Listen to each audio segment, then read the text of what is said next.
एक श्रीमान जी का प्रश्न है कि श्राद्ध में भोजन कराने से क्या प्रेत भोजन करने आते हैं? तो इसका निवारण इस कहानी के द्वारा आपको पता चल जाएगा। और ये सच बात है कि अगर हम श्राद्ध करते हैं तो वो उन तक ज़रूर से ज़रूर पहुंचता है और इसका निवारण इस कहानी से आपको हो जाएगा। भगवान श्री कृष्ण ने पक्षीराज गरुड़ ने पूछा कि हे प्रभु, पृथ्वी पर लोग अपने मृत पितरों का श्राद्ध करते हैं, उनकी रुचि का भोजन ब्राह्मणों आदि को कराते हैं, पर क्या पृथ्वीलोक से पृथ्वी पर आकर श्राद्ध में भोजन करते पितरों को किसी ने देखा भी है? तो भगवान श्री कृष्ण ने कहा, हे गरुड़, तुम्हारी शंका का निवारण करने के लिए मैं देवी सीता के साथ हुई घटना सुनाता हूँ। सीता जी ने पुष्कर तीर्थ में अपने ससुर आदि 3 पितरों को श्राद्ध में निमंत्रित ब्राह्मणों के शरीर में देखा था।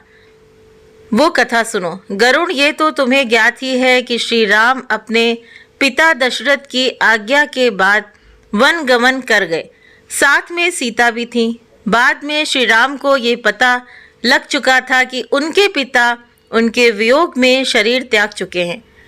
जंगल जंगल घूमते सीता जी के साथ श्री राम ने पुष्कर तीर्थ की भी यात्रा की। अब ये श्राद्ध का अवसर था, ऐसे में पिता का श्राद्ध पुष्कर में हो, इससे श्रेष्ठ क्या हो सकता था। तीर्थ में पहुंचकर उन्होंने श्राद्ध की तैयारियां आरंभ की। श्री राम ने स्वयं ही विभिन्न शाक, फल एवं अन्य उचित खाद्य सामग्री एकत्रित की।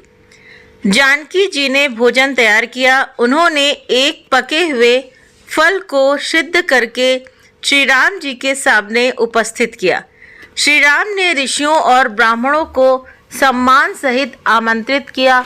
श्राद्ध कर्म में दीक्षित श्री राम की आज्ञा से स्वयं दीक्षित होकर सीता जी ने उस धर्म का सम्यक और उचित पालन किया।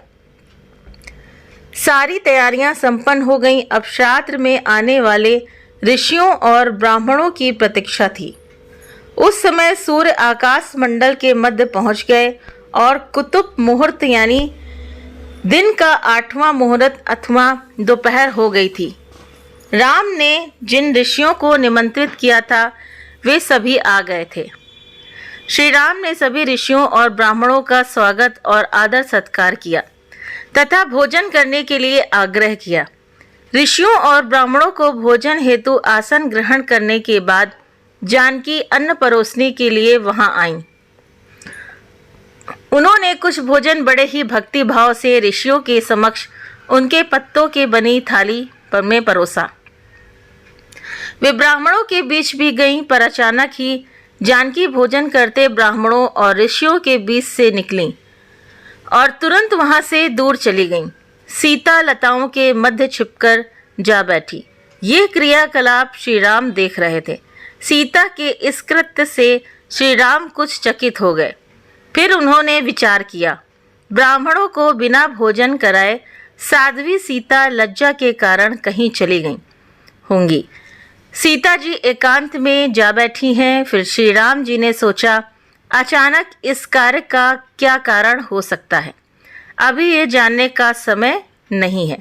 जानकी से इस बात को जानने से पहले ब्राह्मणों को भोजन करा लूं, ऐसा श्री राम जी ने सोचा। फिर उनसे बात कर कारण समझूंगा। ऐसा विचार कर श्री राम ने स्वयं उन ब्राह्मणों को भोजन कराया। भोजन के बाद ऋषियों को विदा करते समय श्री राम के मस्तिष्क में ये बात रह रहकर कौंध रही थी कि सीता ने ऐसा अप्रत्याशित व्यवहार क्यों किया। उन ब्राह्मणों के चले जाने पर श्री राम ने अपनी प्रियतमा सीता जी से पूछा, ब्राह्मणों को देखकर तुम लताओं की ओट में क्यों छिप गई थी? ये उचित नहीं जान पड़ा। इससे ऋषियों के भोजन में व्यवधान हो सकता था। वे कुपित भी हो सकते थे, यानी कि क्रोधित भी हो सकते थे। श्री राम बोले, हे सीते, तुम्हें तो ज्ञात है कि ऋषियों और ब्राह्मणों को पितरों के प्रतीक माना जाता है। ऐसे में तुमने ऐसा क्यों किया? इसका कारण जानने की इच्छा है। मुझे अविलंब बताओ। श्री राम के ऐसा कहने पर सीता जी मुंह नीचे कर सामने खड़ी हो गईं। और अपने नेत्रों से आंसू बहाती हुई बोली, हे नाथ, मैंने यहाँ जिस प्रकार का आश्चर्य देखा है उसे आप सुने। इस श्राद्ध में उपस्थित ब्राह्मणों की अगली पांत में मैंने दो महापुरुषों को देखा जो राजा से प्रतीत होते थे। ऋषियों ब्राह्मणों के बीच सजे धजे राजा महाराजा जैसे महापुरुषों को देख मैं अचरज में थी। तभी मैंने आपके पिताश्री के दर्शन भी किए। वो भी सभी तरह के राजसी वस्त्रों और आभूषणों से सुशोभित थे। आपके पिता को देखकर मैं बिना बताए एकांत में चली आई थी। मुझे न केवल लज्जा का बोध हुआ वरन मेरे विचार में कुछ और भी आया। तभी निर्णय लिया, हे प्रभु, पेड़ों की छाल और मृग चर्म धारण करके मैं अपने ससुर के सम्मुख कैसे जा सकती थी। मैं आपसे ये सत्य ही कह रही हूँ, अपने हाथ से राजा को मैं वो भोजन कैसे दे सकती थी जिसके दासों के भी दास कभी वैसा भोजन नहीं करते।